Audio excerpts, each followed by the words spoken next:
जय गुरुजी, शुक्राना गुरुजी, धन धन गुरुजी, वाह वाह गुरुजी, कोटि कोटि शुक्राना गुरुजी, लख लख वार शुक्राना गुरुजी, अनंतम अनंतम शुक्राना गुरुजी।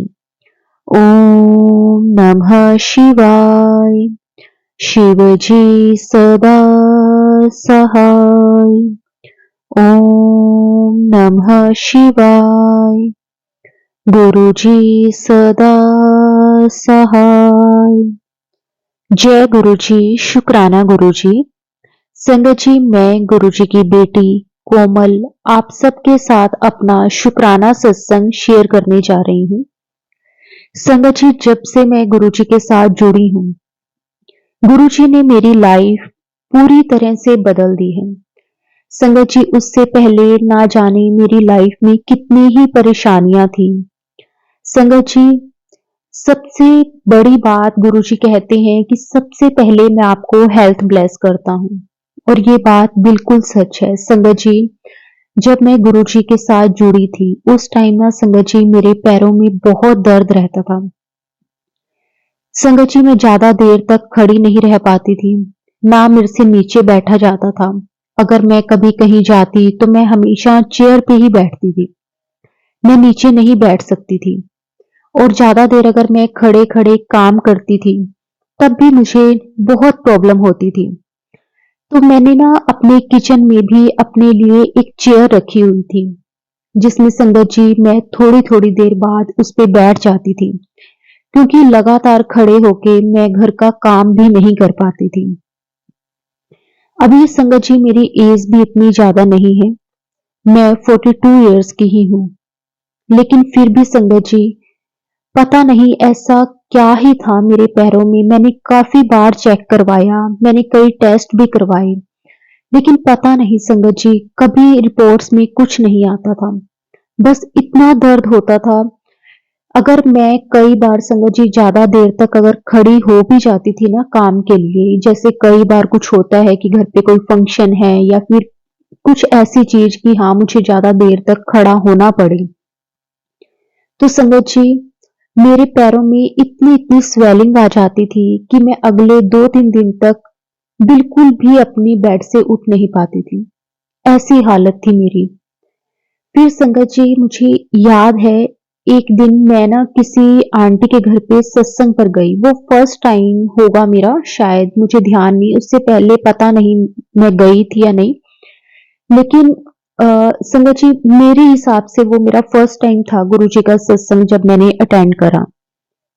संगत जी मैं उस सत्संग पर गई, और जब मैं वहां पे गई ना तो मैं थोड़ा सा लेट गई थी। वैसे होता है, गुरुजी हमेशा कहते हैं कि हमेशा सत्संग पर पहले आना चाहिए, गुरुजी का वेलकम बैंड हमें जरूर सुनना चाहिए, हमेशा हमें सत्संग पर जल्दी पहुंचना चाहिए।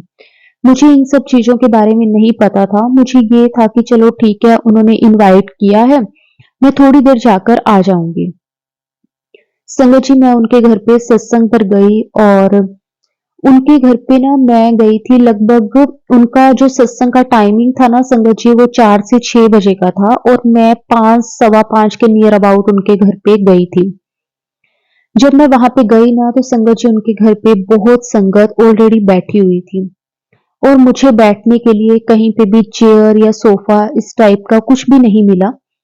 तो मुझे मजबूरी में नीचे बैठना पड़ा। और संगत जी ये मैं ही जानती हूँ कि नीचे बैठना मेरे लिए कितना ज्यादा मुश्किल था, या गुरु जी को पता है। संगत जी मैं बड़ी मुश्किल से दीवार का सहारा लेते हुए, एक मेरे पास आंटी जी बैठे थे, उनका सहारा लेते हुए संगत जी मैं वहां पे बैठ गई। संगत जी जब मैं वहां पे बैठ रही थी ना तो मेरे पैरों से इस तरह की आवाजें आ रही थी, जैसे एक हड्डियां टूटने की आवाज आती है ना, तो संगत जी वैसे आवाजें आ रही थी। लेकिन मैं फिर भी चलो बैठ गई, अब मैं क्या करती। तो संगत जी उसके बाद मैं ना 5 या 10 मिनट बड़ी मुश्किल से बैठी होंगी। उसके बाद मैंने अपने पैर सीधे कर लिए, क्योंकि मेरे से नहीं बैठा जा रहा था। मैं कभी इधर हूँ कभी उधर हूँ, मैं बड़ी बेचैन सी हो रही थी, मुझे समझ में नहीं आ रहा था। फिर वहां पे ना एक सेवादार आंटी खड़े हुए थे, तो मैंने उनकी तरफ इशारा किया, वो मेरी तरफ आए, और ना मैंने उनको कहा कि आंटी मैं नीचे ज़्यादा देर नहीं बैठ सकती, आप मुझे कोई चेयर या कुछ दे दीजिए जिसपे मैं बैठ सकूँ। तो आंटी ने कहा कि आंटी चेयर और सोफ़ा पे तो ऑलरेडी बैठे हुए हैं, कोई बात नहीं गुरुजी आपको हिम्मत दें। और संगत जी वो ऐसा कहकर वो चले गए। संगत जी मैं वहाँ पे लगभग आधा पौना घंटा बैठी होंगी। मुझे ऐसा लग रहा था कि मैं अब अपनी ज़िंदगी में कभी खड़ी हो ही नहीं पाऊँगी। मतलब मेरी इतनी बुरी हालत हो चुकी थी ना संगत जी। फिर उसके बाद जब सत्संग खत्म हुआ, आरती का टाइम आया। संगत जी अब मुझे खड़ा होना था। तो अब मैं पूरी अपनी तरफ से कोशिश कर रही हूँ खड़े होने की। संगत जी 3-4 लेडीज़ ने हाथ पकड़कर मुझे जैसे-तैसे करके खड़ा किया। मैं खड़ी हुई बड़ी मुश्किल से। मुझे ऐसे लगा जैसे मेरे पैर मेरे साथ लगे ही नहीं हुए। मतलब जैसे अपने पैर सो जाते हैं ना तो बिल्कुल हमें महसूस नहीं होता पैरों का।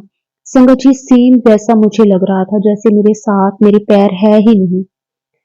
मैं आरती के टाइम खड़ी हूँ और संगत जी वो मुझे नहीं पता मैं किस तरह से खड़ी हूँ। मैं दीवार के बिल्कुल लग के ना दीवार के साथ मैं जैसे-तैसे करके खड़ी रही।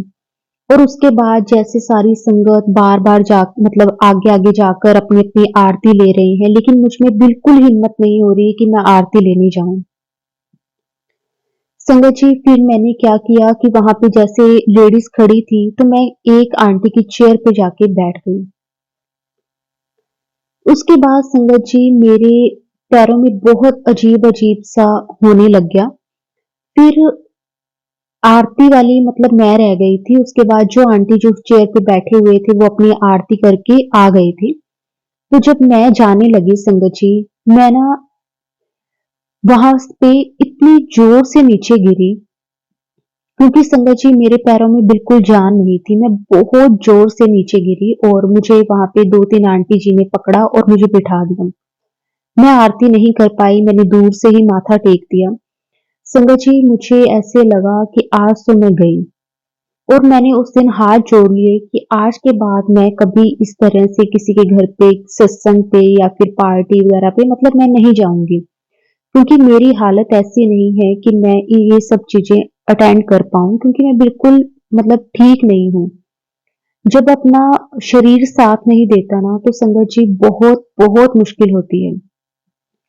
मैं वहां पे बैठी और जिनके घर पे सत्संग था वो आंटी जी जल्दी से मेरे पास आए। उन्होंने मेरे से पूछा आंटी आप ठीक हो ना? मैं मतलब मेरे सिर्फ पैरों-पैरों में ऐसे था कि जैसे मेरे पैर साथ में नहीं है, मैं गिरी हूँ, मुझे लगी है, नहीं लगी, मुझे कुछ भी महसूस नहीं हुआ। तो उसके बाद ना मैंने आंटी को बोला, मैंने कहा मैं ठीक हूँ, आप अपनी आरती करो। आंटी और आरती करने लग गए। उसके बाद जैसे उन्होंने आरती वगैरह करके सबने डांस किया और ना उसके बाद 1-2 आंटी ने अपना सत्संग सुनाया। लेकिन संगत जी मैं सच कहूँगी कि ना मेरा ध्यान किसी भी सत्संग में नहीं गया, क्योंकि मैं खुद को ही लेकर सोच रही हूँ कि अब मैं घर कैसे जाऊंगी। मैं अपने बेटे को फोन करूँ कि वो मुझे ले जाए या मैं अपने अंकल जी को फोन करूँ वो मुझे ले जाए, मैं यही सब सोच रही हूँ। उसके बाद संगत जी थोड़ी देर हुई और थोड़ी देर बाद ना मुझे ना एकदम से आंटी जी ने ना हिलाया, क्योंकि मेरे दिमाग में वही सब चीजें चल रही हैं। और उन्होंने मुझे हिलाया और मुझे मेरे हाथ में लंगर प्रसाद की थाली दे दी। और संगत जी मैंने लंगर प्रसाद खाया। जैसे-जैसे लंगर प्रसाद मेरे अंदर जा रहा है, संगत जी अपने आप मुझे ना बहुत ही ज़्यादा फ्रेश महसूस हो रहा है। मैंने पूरा लंगर प्रसाद खाया और उसके बाद था जाने का टाइम। जहाँ पे मैं रहती हूँ और वहीं पे ही मतलब हमारे बिल्कुल साथ में ही एक आंटी जी और रहते हैं। तो वो जाने लगे तो उन्होंने मेरे से पूछा कि आप चलोगे घर पे?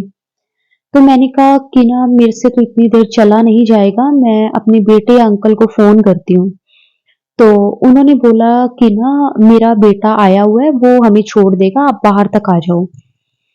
तो संगत जी जब मैं खड़ी हुई, मुझे तो ऐसा लगा ही नहीं कि मैं गिरी हूँ या फिर मेरे पैरों में किसी तरह की कोई दिक्कत है, कुछ भी नहीं। मैं मतलब खुद को इतना ज़्यादा मतलब मुझ में एनर्जी मुझ में फ़ील होने लगी ना संगत जी, मैं आपको बता नहीं सकती। उसके बाद मैंने ना आज तक संगत जी, जब से मैं बीमार हुई हूँ, जब से मेरे पैरों में दर्द स्टार्ट हुआ है, संगत जी उसके बाद मैंने कभी भी ना आज तक नीचे माथा नहीं टेका। नीचे जैसे हम झुक के माथा टेकते हैं ना, मैंने कभी नहीं टेका क्योंकि मुझे पता है मेरे से ना बाद में खड़ा नहीं हुआ जाता। मैं हाथ जोड़ के ही माथा टेकती हूँ। तो संगत जी जब मैं आने लगी ना, तो पता नहीं क्यों एकदम से मन में आया कि नीचे झुक के माथा टेकती हूँ। हालाँकि देखो मेरी उस दिन हालत कैसी थी, मैं गिरी थी और मतलब मेरे पैरों में बहुत बुरी तरह दर्द था। संगत जी मैं नीचे झुक के माथा टेकी हूँ, बिना किसी के सहारे मैं खड़ी हुई हूँ और मैं माथा टेक के और जब आने लगी तो आंटी जी ने मुझे गुरुजी का स्वरूप और ब्रेसलेट स्वरूप दिया और ना मैं घर आ गई। संगत जी जब मैं घर आई तो मुझे 1% भी ये महसूस नहीं हुआ कि मैं आज गिरी थी या फिर आज मुझे लगी थी किसी भी तरह का। मैं गुरुजी का अनंतम शुक्राना करती हूँ, अनंतम शुक्राना करती हूँ। मतलब मुझे किसी भी तरह का पूरी बॉडी में कोई दर्द नहीं, पैरों में कोई दर्द नहीं। उसके बाद संगत जी क्या हुआ कि ना मैं वहां से ना गुरुजी का जल प्रसाद लेकर आई थी। हाँ, मैं एक बात आपको बताना भूल गई कि जब ना मुझे आंटी जी ने गुरुजी का स्वरूप और गुरुजी का ब्रेसलेट स्वरूप दिया था ना, तो मेरे को एक जल प्रसाद की भी बोतल दी थी। आंटी ने मुझे कहा कि आंटी आप डेली गुरुजी का जल प्रसाद पिया करो, थोड़ा-थोड़ा करके। तो ना आपके मतलब उनको पता था कि मेरे पैरों में प्रॉब्लम है, तो उन्होंने कहा कि आपके पैरों की प्रॉब्लम ना खत्म हो जाएगी।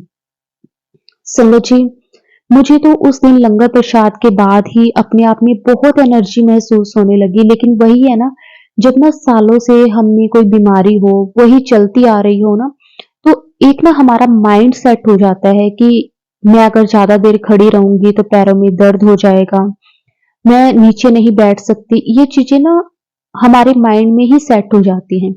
चाहे हम ठीक भी हो जाए ना, तब भी हमारा मन, हमारा दिमाग यही चीज़ें सोचता रहता है।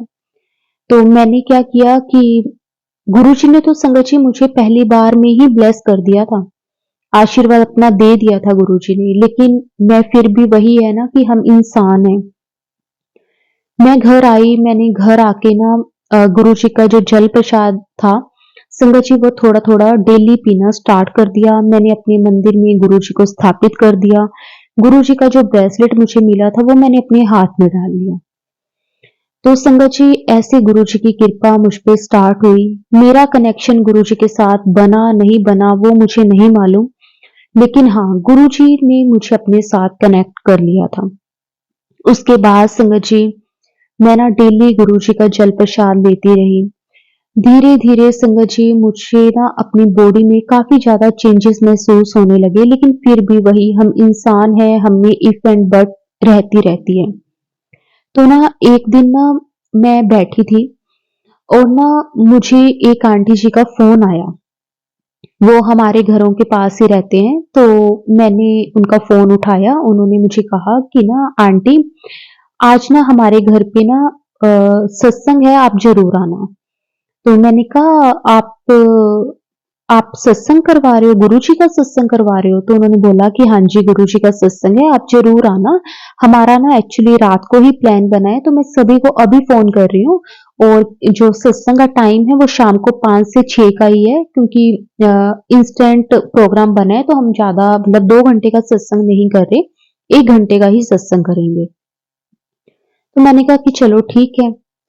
अब मुझे ऐसा हुआ कि मैं जाऊँ, ना जाऊँ, मुझे ना वो पीछे वाला सत्संग याद आने लगा कि मैं इस तरह से गिर गई थी। मेरी मतलब वही हम इंसान हैं कि मुझे ऐसा महसूस हो रहा था कि जैसे मेरी इंसल्ट हो गई, लेकिन गुरुजी ने तो मेरे कोई कर्म काटे थे। ये चीज़ें संगत जी अब जाकर समझ आ रही हैं। उस टाइम ये चीज़ें समझ में नहीं आई कि गुरुजी किस तरह से कर्म कटवाते हैं। और ना पता नहीं, लेकिन अंदर से खिंचाव हो रहा था कि नहीं चले जाना चाहिए, क्योंकि ना संगत जी मेरे अंकल जी 8 साढ़े 8 9 बजे तक घर आते हैं काम से। तो मेरा बेटा होता है वो भी जैसे ना 5-6 बजे खेलने चला जाता है, तो वो भी 7 सवा 7 बजे के बाद ही आता है। तो मैं अकेली होती हूँ, मैंने अपना घर का काम मैं मोस्टली जब दोपहर की चाय बनाती है ना शाम की, 3-4 बजे के नियर अबाउट, तब मैं रात के खाने का सारा कुछ कर लेती हूँ, बस एक रोटी रह जाती है। तो वो जब मेरे अंकल जी आ जाते हैं उसके बाद ही मैं बनाती हूँ, तो मैं फ्री होती हूँ मोस्टली शाम को। तो मन में ना एक अलग सा खिंचाव आ रहा था कि नहीं, सत्संग पे चले जाना चाहिए, घर पे भी तो अकेली बैठी ही रहूंगी। फिर ऐसे होता है, कभी टीवी देख लिया, कभी बाहर निकल गए, इधर खड़े हो गए, उधर खड़े हो गए, ऐसे ही रहते हैं। तो संगत जी, मैं बस मन में आया कि चले जाना चाहिए, मैं फटाफट रेडी हुई। तो उस दिन ना पता नहीं क्यों अंदर से ना बार बार एक आवाज आ रही थी कि आज ना पीले रंग का सूट पा के आई, आज ना पीले रंग का सूट पाई। संगत जी, मेरे पास ना येलो कलर के बहुत सारे सूट हैं, मतलब मुझे ना पर्सनली भी येलो कलर बहुत अच्छा लगता है। तो ना अब बार बार मन में आ रहा है कि येलो कलर का सूट डालना है। तो मैंने ना सूट निकाला। अब जब येलो कलर की तरफ देखूं तो संगत जी, मेरा कोई भी सूट प्रेस नहीं। तो मेरा या तो कोई पिंक कलर का सूट प्रेस था, रेड प्रेस था। तो फिर मैं सोचने लगी, मैंने कहा कि मैं क्या करूं। अंदर मन से बार बार आवाज आ रही है कि येलो पहनना है, लेकिन येलो कलर का कोई सूट प्रेस नहीं है। फिर मैंने कहा चलो कोई भी डाल लेती हूँ। संगत जी, फिर ना मेरा एक सूट है जिसका ना दुपट्टा ग्रीन है और सूट येलो है। तो मैंने कहा कि चल ये वाला सूट डाल लेती हूँ, सूट तो येलो ही है। तो संगत जी, मैंने ना येलो कलर का सूट वो वाला निकाला, ग्रीन दुपट्टे वाला, और मैं तैयार हो गई। तैयार होके जब मैं जा रही हूँ तो ना पता नहीं एक अलग सी ऐसा फील हो रहा है, जैसे पता नहीं कहाँ ही जा रही हूँ, मतलब बहुत अच्छी फीलिंग्स आ रही है। तो अब वहां पे गई। संगत जी, जब गुरुजी की गद्दी की तरफ देखा, मेरे होश उड़ गए। संगत जी, गुरुजी की गद्दी, गुरुजी का जो चोला था, संगत जी वो येलो कलर का गुरुजी का चोला, और उसका जो दुपट्टा था वो ग्रीन कलर का। और संगत जी, मैं सच कहूंगी, मेरे मन में आ रहा था येलो कलर का, ये नहीं पता था कि उसमें कोई ग्रीन दुपट्टा हो, पिंक दुपट्टा हो, कुछ भी नहीं। लेकिन देखो गुरुजी ने किस तरह से मैचिंग करवाई, और संगत जी मैं देख के बिल्कुल शॉक हो गई। और ये उस दिन था संगत जी, जिस दिन मेरा गुरुजी के साथ सही मायने में एक कनेक्शन जो था वो बना।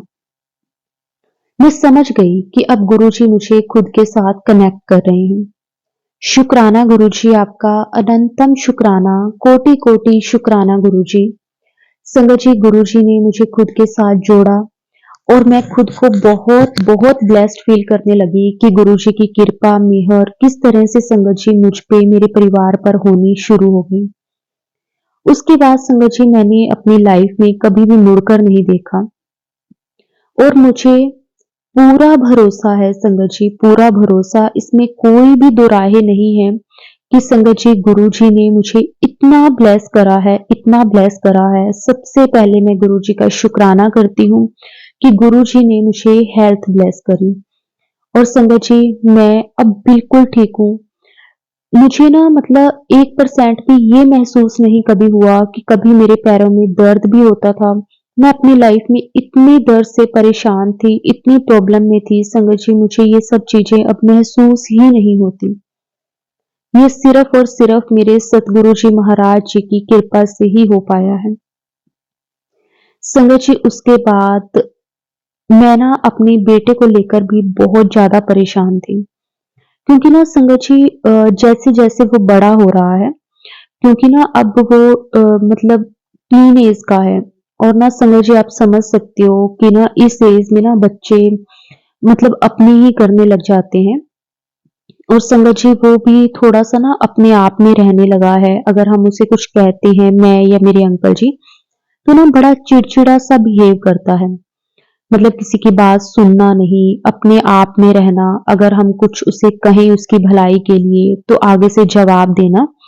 तो इस एज में ना थोड़े से बच्चे ऐसे हो जाते हैं, मैं समझती हूँ इस चीज को, क्योंकि संगत जी हर कोई हम में से इस एज से निकला हुआ है।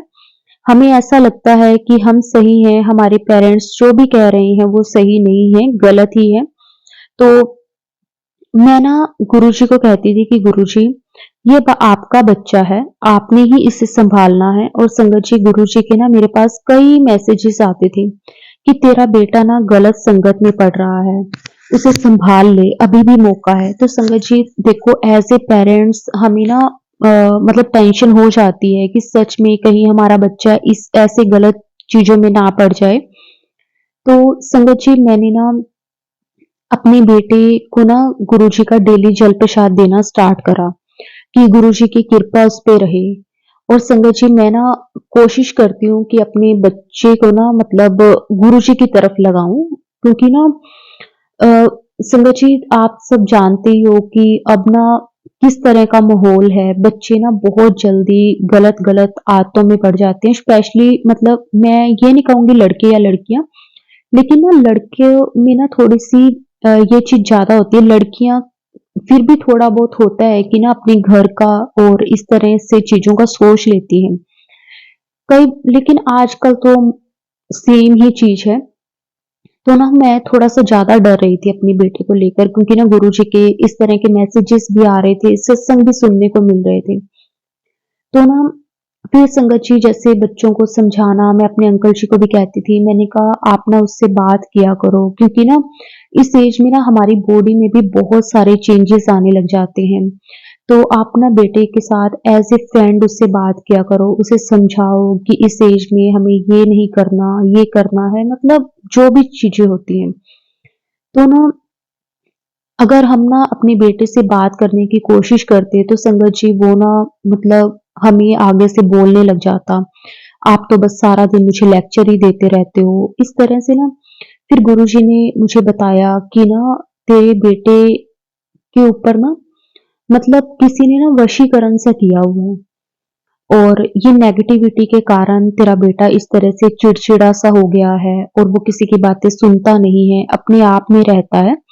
तो संगत जी, फिर गुरुजी ने मुझे कहा कि ना तू अपने बेटे के लिए ना मतलब कुछ ना कुछ उपाय किया कर, जैसे उसकी नजर उतारा कर। नींबू वाला गुरुजी ने उपाय बताया था, जो कि मंगलवार और शनिवार को करना था। संगत जी, अपने बेटे के ऊपर से 7 बार वार कर मैंने उसे नींबू को जलाया, वो उपाय मैंने करा अपने बेटे के लिए। और गुरुजी ने मुझे ये भी कहा कि अगर उसका पढ़ाई में मन नहीं लगता, तब भी उसके लिए उपाय किया कर। उसके नाम का ना तू एक तुलसी के आगे दीपक जलाया कर। संगत जी, मैं अब डेली मतलब जो संध्या के टाइम हम दीपक जलाते हैं ना, मैं तुलसी पे डेली जलाती हूँ वो अपने बेटे के नाम का, ताकि गुरुजी हमेशा उसके अंग संग रहे, उसे सद्बुद्धि दें, ताकि वो कभी भी किसी गलत रास्ते पे ना जाए। और संगत जी, इस तरह से ना गुरुजी बहुत बार गाइड करते हैं। जब जब भी वो किसी गलत रास्ते पे चलता है तो गुरुजी समझाते हैं कि वो ये गलती कर रहा है, इसे समझा, वो ये गलती कर रहा है। तो संगत जी, गुरुजी उस जैसे जैसे जो जो भी सिचुएशंस होती है ना डेली के अकॉर्डिंग, तो संगत जी गुरुजी ना कोई इस तरह का सत्संग सुनवा देते हैं।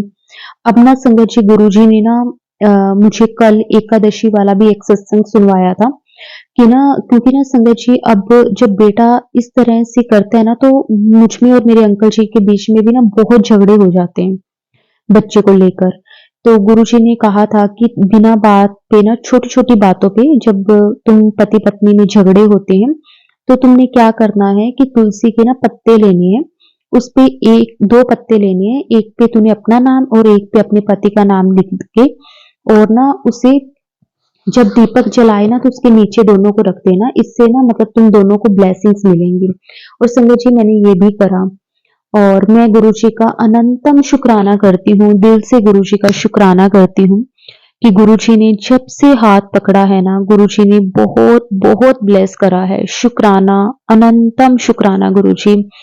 और ना मैं हमेशा बस गुरुजी को यही कहती हूँ कि गुरुजी, क्योंकि ना बच्चे अब बाहर जाते हैं, स्कूल में जाते हैं, संगत जी अपने दोस्तों के साथ रहते हैं। अब हमें तो नहीं पता कि वो सही संगत में हैं, गलत संगत में हैं, क्योंकि हम उनके पीछे-पीछे हर वक़्त तो नहीं जा पाते। तो मैंने गुरुजी को ही कहा है कि गुरुजी, अब आपने ही देखना है, आपका ही बच्चा है। हम तो कुछ नहीं कर सकते। हम तो आपके ही बच्चे हैं, हम आपके बच्चे हैं, और हमारे बच्चे भी आपके ही बच्चे हैं। आपने ही सब देखना है, आपने ही करना है। अगर कोई गलती हो हमसे तो हमें बख्श देना गुरुजी। बस कभी भी ऐसा कुछ भी ना करना कि बस हमारा हमको ऐसे लगे कि गुरुजी, ये हमारे साथ क्यों हो गया।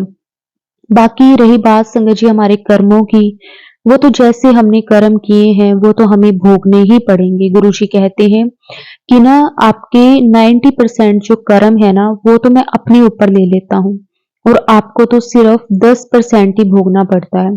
और संगत जी सच में इन 10% में भी हमारी बस हो जाती है। हम गुरुजी को किस तरह से कहने लग जाते हैं कि गुरुजी ऐसा क्यों किया, गुरुजी ये क्यों किया। लेकिन हमारे गुरुजी इतने प्यारे दुलारे हैं ना संगत जी। गुरुजी की ना वड्याई सुबह शाम उठते बैठते दिन रात करते रहे ना संगत जी फिर भी कम है। शुक्राना शुक्राना शुक्राना बेअंत शुक्राना गुरुजी। कोटि कोटि शुक्राना गुरुजी। हमेशा अंग संग सहाय रहने के लिए गुरुजी आपका जितना शुक्राना करें वो कम है।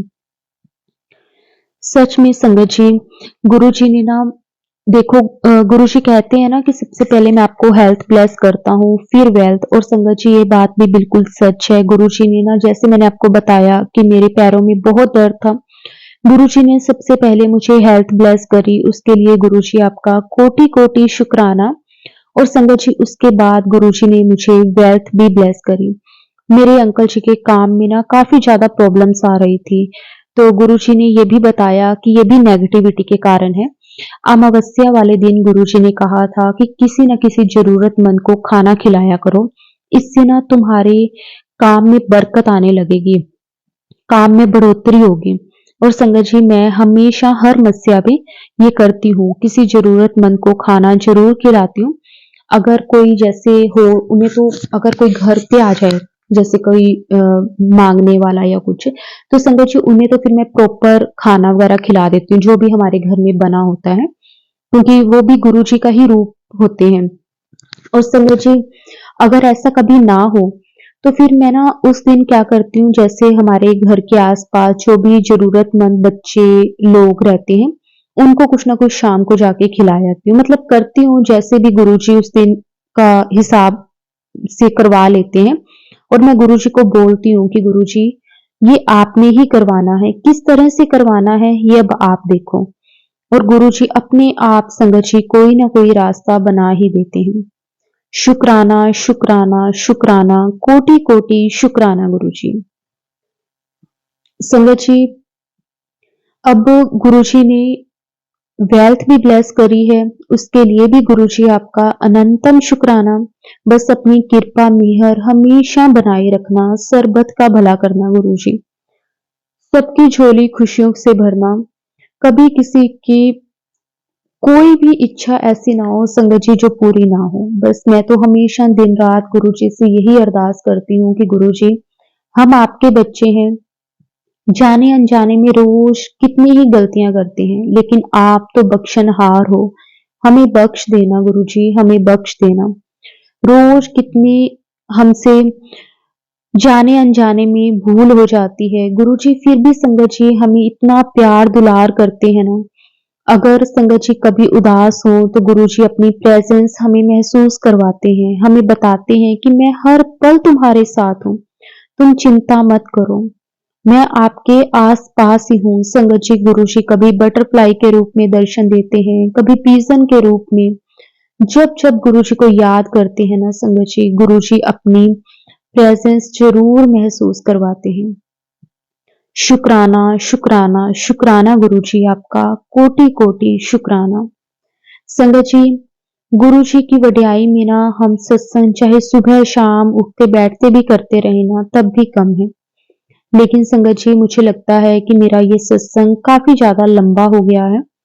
अगर सत्संग बोलते हुए संगत जी मेरे से कोई भूल चूक होगी हो तो मुझे माफ कर देना। संगत जी आप भी मुझे माफ कर देना, गुरु जी आप भी मुझे माफ कर देना। संगत जी अब मैं गुरु जी के मंत्र जाप से अपनी जो वाणी है उसको विराम देती हूँ। और संगत जी बस गुरु जी का मैं अनंतम शुक्राना करती हूँ, जो गुरु जी ने दिया उसका भी शुक्राना, जो नहीं दिया उसका भी शुक्राना। जय गुरु जी, शुक्राना गुरु जी, धन धन गुरु जी, वाह वाह गुरु जी, कोटि कोटि शुक्राना गुरु जी, लख लख वार शुक्राना गुरु जी, अनंतम अनंतम शुक्राना गुरु जी। ओम नमः शिवाय। शिव जी सदा सहाय। ओम नमः शिवाय।